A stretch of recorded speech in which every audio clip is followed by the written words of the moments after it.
اعوذ باللہ من الشیطان الرجیم بسم اللہ الرحمن الرحیم۔ صحابہ کرام رضی اللہ عنہ کو برا بھلا کرنے والوں پر اللہ، فرشتوں اور انسانوں کی لعنت۔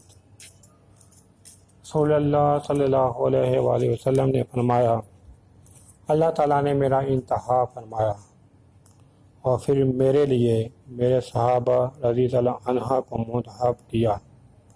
پھر ان میں سے کچھ کو میرا قریبی ساتھی، کچھ کو میرا مددگار اور کچھ کو میرا سسرالی رشتہ دار بنایا۔